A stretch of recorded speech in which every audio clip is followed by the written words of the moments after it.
लोग हमन के नमक रोटी हराम भयल बा हुई एक ठे लाल बदे उन्हें लोग तो चैन से जेल में खात हुई नहात हुई हंसत हुई। हमार तो कुल कुदरत ले लेना का हो हमारे जिंदगी में कुछ है कुछ ना है। बस ये है उनकर घर द्वार गिर जाए उनकर बेटी बेटा उनके सामने कटे हमारे तनी हल्का से तसल्ली हो जाए कि हाँ उन्हों के दर्द है लाल बदे। बहुत तेज है, शातिर हैं सब लोग। अब आप ही सोचिए, इतनी बड़ी घटना का अंजाम हमारे बगल में बैठ के हमारे साथ में खाते हुए दे दिए। 2 दिन पहले उनके घर की महिलाएं हमारे बच्चे को बुला कर रहेंगे पहले तुम ही कटोगे, काट दिया उन्होंने। तो ये लोग कहीं न कहीं शातिर हैं ना। महिलाओं को कैसे पता कि उसको काटने की प्लान चल रही है? यानी घर में पूरी मीटिंग हुई होगी, बैठ करके सब विचार किए होंगे। जी बिल्कुल बिल्कुल मीटिंग है। आप लोग खुद सोचिए, मैं कोई जासूस तो हूँ नहीं, लेकिन सारी कड़ियाँ आप मिलाइए। पढ़ा लिखा आदमी हूँ, मूर्ख नहीं हूँ, गरीब भले हूँ। सारी कड़ियाँ मिलाइए कि मैं जब गया यहाँ से सब कुछ नॉर्मल था। 4-5 दिन बाद से उन्होंने झगड़ा ढूंढना चालू किया। मेरी पत्नी मुझसे बोली कि इस समय ये लोग बहुत ज़्यादा खुराफात कर रहे हैं, आते जाते गालियाँ दे रहे हैं। उन्होंने कहा बोलो मत, मैं नहीं हूँ, बच्चा अकेला है, उसका ध्यान दो, मैं आ जाऊँगा फिर से। जबकि उससे पहले मैं हाथ जोड़ के लालता से कह के गया था कि भैया ये झारखंड नहीं है यार, आपके बच्चे असलहा लहराते हुए निकलते हैं, आपको शर्म आती है? क्या सिखा रहे हो आप अपने बच्चे को? तो बोले कि अरे तुम्हारा समझ में नहीं आएगा नू, बिहारी भाषा में। बिहारी भाषा में जी, तो समझ में तो नहीं आया भैया। हमको क्या मालूम था कि ये इतनी लंबी प्लान बना के रखे हैं कि ये पूरा मकान लेने के लिए काटने के लिए बैठे हैं। तो शातिर नहीं होते तो 8 दिन पहले गाय भैंस नहीं बेच देते, हैंडपम्प खोल के बांध नहीं दिए होते। सारा सिस्टम उन्होंने लगा रखा था। और किसी दिन मौका मिले, सो के आदमी उठता है तो क्या करता है? सो के उठ के लोग ब्रश करते हैं, दिशा मैदान करते हैं। इनके घर वालों के हाथों में हथियार कैसे थे? प्लान थी तभी ना कि सुबह सुबह यहीं से निकलते हैं लोग, यहीं पकड़ के काटो। यहाँ कोई फिल्मी रील तो चल नहीं रही है भैया, लेकिन जो चीज़ें आपके सामने भी स्पष्ट हैं।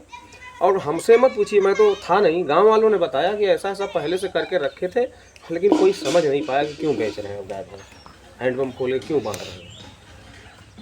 आप लोग भी समाज में टहल रहे हो, आप लोगों को भी समझ में कुछ न कुछ तो आता ही होगा। मैं कहानियाँ बनाने बैठा नहीं यार, मेरे सीने में दर्द है आज, हर बात पे आंसू निकलते हैं। खाना खाता हूँ, थाली में आंसू गिरते हैं और वही खाना खाता हूँ मैं। मेरा बच्चा मेरे साथ में खाता था एक ही थाली में। क्या बताऊँ मैं, कितनी बार बताऊँ भैया, बर्दाश्त नहीं होता।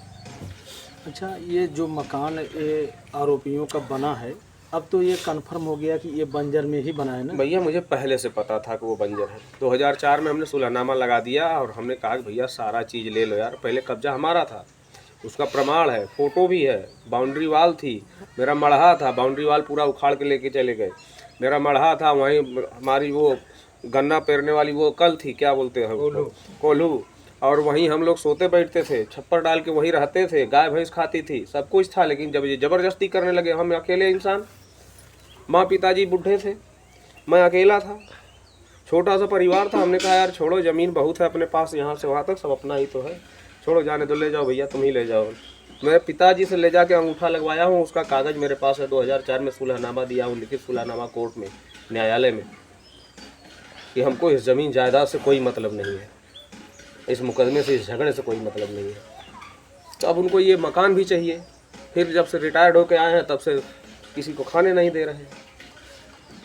यानी कि ये पीछे वाला मकान जो है, अब ये इस मकान को भी अपने कब्जे में लेना चाहते थे, यानी कि यहाँ से लेकर के वहाँ तक पूरा एक छत्र राज करना चाहते थे। जी, वो उसका उन्होंने मुकदमा नया जब दाखिल किया है, उसको, इस मकान को, इस मेरे पूरे मकान को और तालाब को सब अपना दिखाए हुए हैं। उसका भी कागजात मेरे पास है। तो जाहिर सी बात है, आदमी विरोध तो करेगा ना, कितना भागेगा, विरोध तो करेगा। लेकिन मैं विरोध कर रहा था, कभी उनसे लाठी डंडा नहीं चलाया। तू मैं होती थी, गाली गलौज होता था, लेकिन कभी मैं लाठी मारने नहीं गया उनको। और मैंने इतनी बड़ी बात भी नहीं समझी थी कि कभी ऐसा ये लोग करेंगे। लेकिन मेरे न सबसे ज़्यादा तकलीफ की बात यह है कि मैं घर पे नहीं था यार, मेरे अबोध बच्चे को उन्होंने काट दिया, घेर के ऐसा कृत्य कर दिया।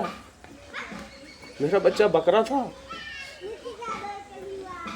आज इनका भी बच्चा कटे, कानून इसके बच्चे को काटे, तब इनको पता चलेगा कि वो दर्द क्या होता है। ये अभी तो अब वो अपने कृत्यों की सजा